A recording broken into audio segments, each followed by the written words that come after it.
Fort McAllister, located along the banks of the Ogeechee River in Bryan County, Georgia, played a crucial role in the Civil War as a Confederate defensive stronghold.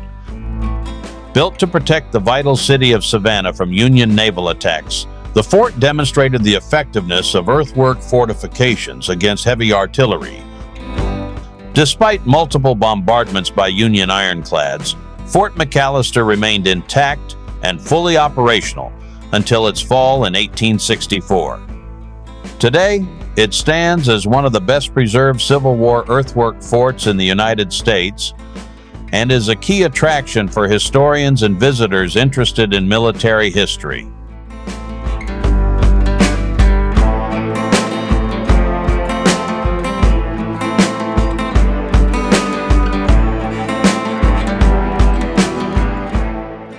Fort McAllister was constructed between 1861 and 1862 under the direction of Confederate engineer Captain John McCready. Unlike traditional brick or stone forts, it was made primarily of sand and dirt, which made it highly resistant to cannon fire.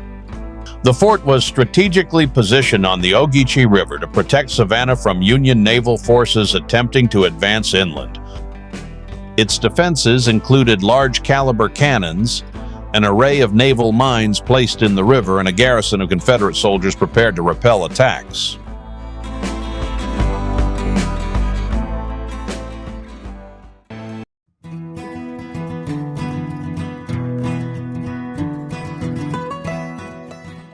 The fort was part of a larger network of defenses protecting Savannah, one of the South's most important ports.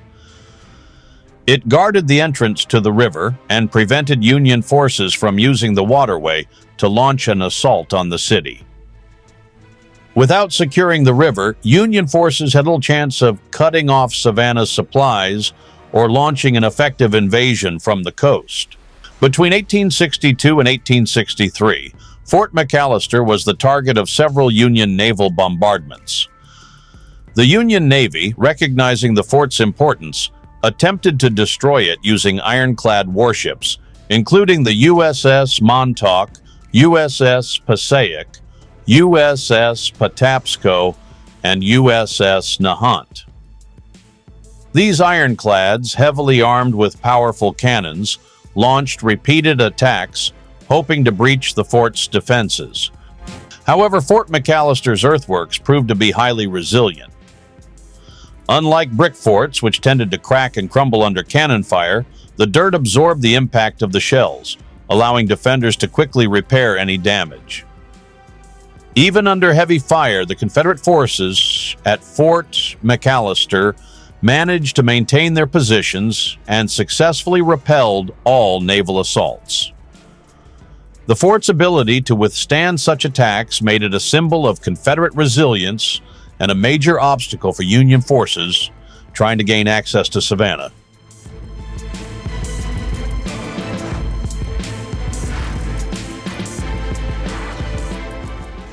Despite its success in resisting naval bombardments, Fort McAllister ultimately fell during General William Tecumseh Sherman's famous March to the Sea in late 1864. After leading his troops across Georgia, destroying infrastructure and cutting off Confederate supply lines, Sherman set his sights on Savannah. To capture the city, he needed to establish contact with the Union Navy for supplies, which required taking Fort McAllister.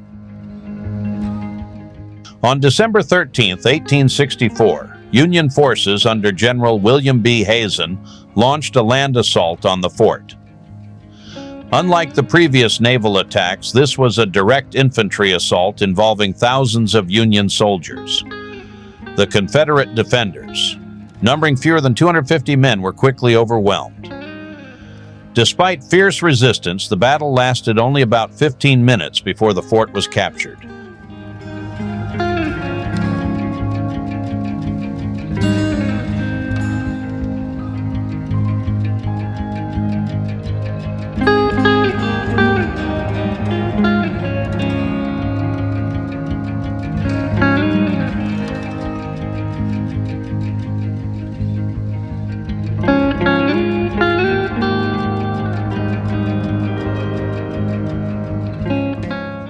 The fall of Fort McAllister opened up the Ogeechee River to Union forces, allowing Sherman to receive supplies from the Navy.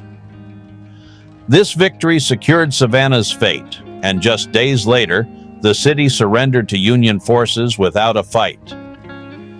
The capture of Savannah was a major strategic success for the North and helped bring the Civil War closer to its conclusion.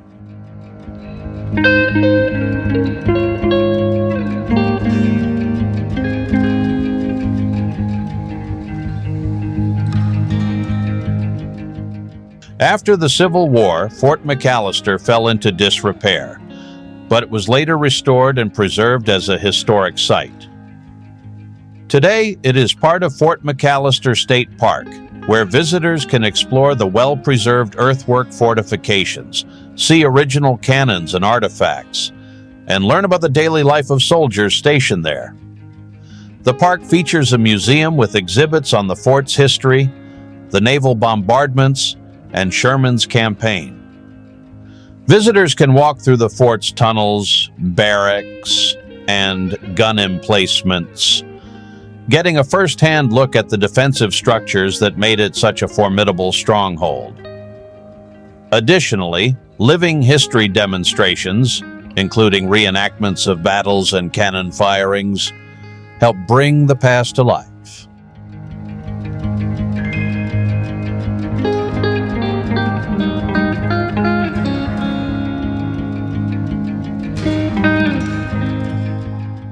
Beyond its military history, Fort McAllister State Park offers outdoor activities such as fishing, hiking, and camping, making it a popular destination for history enthusiasts and nature lovers alike. Fort McAllister stands as a testament to the evolution of military fortifications and the resilience of Confederate forces during the Civil War. Its ability to withstand repeated Union bombardments demonstrated the effectiveness of earthwork defenses, influencing military strategies beyond the Civil War.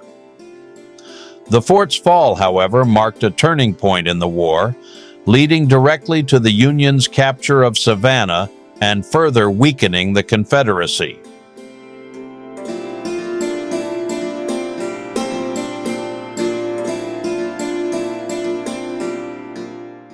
Today, Fort McAllister is recognized not only as a significant Civil War site, but also as a symbol of perseverance, strategy, and the changing nature of warfare. It remains a key location for those seeking to understand the complexities of the Civil War and the pivotal battles that shaped the nation's history.